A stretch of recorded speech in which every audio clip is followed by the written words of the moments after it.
So you've decided you'd like to start your own psychotherapy private practice, but you have no idea where to begin. Well, this video walks you through the first step of starting your own private practice, creating a business plan.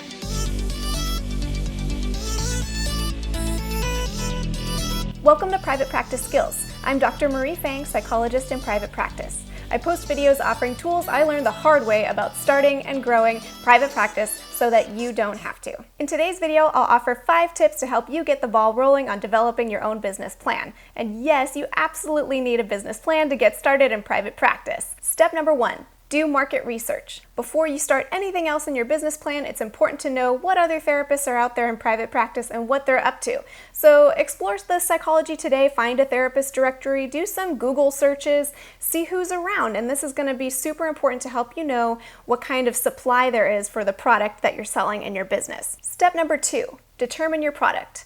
Not only are we marketing psychotherapy as a product, but there's so much nuance to what psychotherapy looks like in practice. So it's important to pull some of that market research that you looked at and to see, am I the only therapist in a 10-mile radius? Well, maybe my product is going to be more broad. Or maybe if you live in an area like me where you're one of hundreds of therapists just within your zip code, you're going to want to think about what your niche is and maybe even double or triple niching so that you can be the only therapist delivering this specific product in your area. Step number 3, get advice from other therapists in your niche.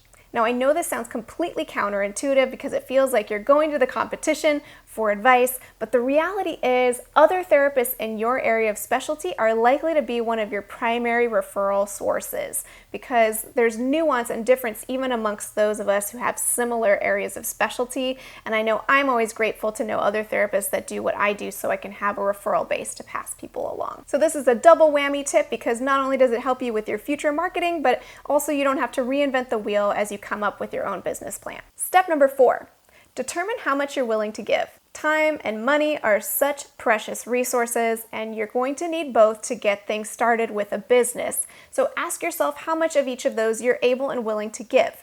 Make a plan together with your loved ones so you're all on the same page, you have the same expectations for how this is going to go down. How much budget are you willing to give to this? How much time are you willing to give? Are you going to go part-time at your current job to do this, or are you going to pick a day on the weekend to do it?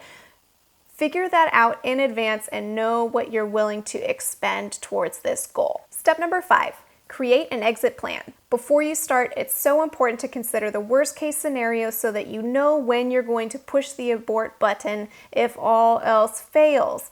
I know it's hard to think about this, but this can actually be a reassuring measure so that you feel more confident getting started, knowing you have a way to get out if it doesn't work. So ask yourself questions like, how long are you willing to work at private practice before you start turning a profit? Is there a certain profit margin you're expecting to achieve, and that if you don't achieve that level of profit by a certain time, you're not willing to sustain it? Do you have a backup plan for if you end the private practice venture, here's what you're going to fall back on instead? Think about these things in advance, talk them over with your loved ones, and it's going to save you time and heartache down the road if you need it. Now, I know starting a private practice can seem daunting and overwhelming, but hopefully hearing some of these tips have made it feel a little bit easier for you. If you found this video helpful, don't forget to subscribe for more videos like this one and check out some of my other videos that you might enjoy as well. And until next time, from one therapist to another, I wish you well. That's gonna be it. What do you think, John?